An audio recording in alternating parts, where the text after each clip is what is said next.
Assalamualaikum warahmatullahi wabarakatuh. Kembali lagi dengan saya Dewi Gustini Lubis di sini. Sebelumnya kita sudah membahas mengenai konsep dasar pembelajaran tematik pada bagian pengertian, tujuan dan manfaat. Di sini kembali lagi kita membahas tentang konsep dasar pembelajaran tematik dengan topik pembahasan yaitu ciri-ciri pembelajaran tematik, prinsip-prinsip pembelajaran tematik, kelebihan dan kelemahan pembelajaran tematik, implikasi pembelajaran tematik, dan landasan pembelajaran tematik. Yang pertama yaitu mengenai ciri-ciri pembelajaran tematik. Berdasarkan Kemendikbud tahun 2013 menetapkan bahwa pembelajaran tematik memiliki ciri-ciri antara lain. Yang pertama itu adalah berpusat pada anak. Yang kedua, memberikan pengalaman langsung pada anak. Yang ketiga, pemisahan antar mata pelajaran tidak begitu jelas atau menyatu dalam satu pemahaman dalam kegiatan. Yang keempat, menyajikan konsep dari berbagai mata pelajaran dalam satu proses pembelajaran. Yang kelima, bersifat luas. Dan yang keenam itu adalah hasil pembelajaran dapat berkembang sesuai dengan minat dan kebutuhan anak melalui penilaian proses dan hasil belajarnya. Selanjutnya yaitu mengenai prinsip-prinsip pembelajaran tematik. Prinsip dasar pembelajaran tematik yang pertama yaitu terintegrasi dengan lingkungan atau bersifat kontekstual. Artinya dalam sebuah format keterkaitan antara kemampuan peserta didik dalam menemukan masalah dengan memecahkan masalah nyata yang dihadapi dalam kehidupan sehari-hari. Yang kedua, memiliki tema sebagai alat pemersatu beberapa mata pelajaran atau bahkan kajian. Yang ketiga, menggunakan prinsip belajar sambil bermain dan menyenangkan. Yang keempat, pembelajaran memberikan pengalaman langsung yang bermakna bagi peserta didik.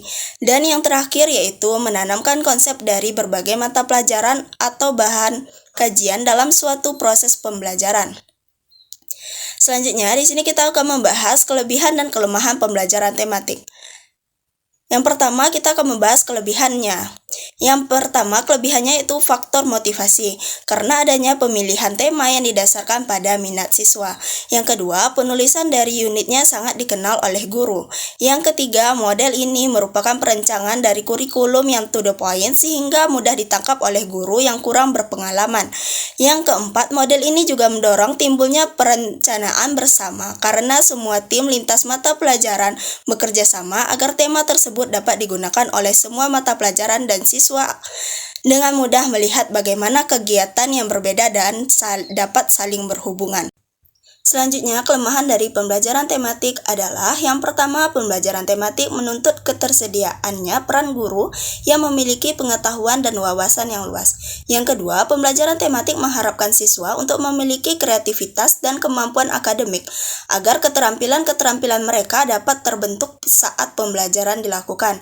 Yang ketiga, memerlukan sarana dan sumber belajar yang bervariasi. Yang keempat, memerlukan dasar kurikulum yang fleksibel. Dan yang terakhir yaitu membutuhkan cara penilaian yang menyeluruh. Selanjutnya yaitu mengenai implikasi pembelajaran tematik. Yang pertama, implikasi bagi guru. Pembelajaran tematik memerlukan guru yang kreatif baik dalam menyiapkan kegiatan atau pengalaman belajar bagi anak, juga dalam memilih kompetensi dari berbagai mata pelajaran dan mengaturnya agar pembelajaran menjadi lebih bermakna, menarik, menyenangkan, dan utuh. Yang kedua, yaitu implikasi bagi siswa. Siswa harus siap mengikuti kegiatan pembelajaran yang bervariasi secara aktif, misalnya melakukan diskusi kelompok, mengadakan penelitian sederhana, dan pemecahan masalah. Yang ketiga, implikasi terhadap sarana, prasarana, dan sumber belajar, serta media pembelajaran. Yang pertama, yaitu pembelajaran matematik mendorong siswa secara aktif mencari konsep holistik memerlukan sarana dan prasarana beragam. Yang kedua, diperlukan pemanfaatan beragam sumber belajar, baik yang disajikan khusus maupun yang tersedia di lingkungan sekitar. Yang ketiga, optimalisasi penggunaan media pembelajaran bervariasi mendukung pemahaman siswa terhadap konsep abstrak. Yang keempat, penerapan pembelajaran tematik di sekolah dasar dapat menggunakan buku ajar. Yang keempat, yaitu mengenai implikasi terhadap pengaturan ruangan. Dalam pelaksanaan kegiatan pembelajaran tematik perlu melakukan pengaturan ruangan, suasana belajar yang menyenangkan. Pengaturan ruangan meliputi penata ruang, susunan bangku, menghias dinding, kelas, dan lain sebagainya. Yang kelima, implikasi terhadap pemilihan metode. Pembelajaran yang dilakukan perlu disiapkan berbagai variasi kegiatan dengan menggunakan multimetode.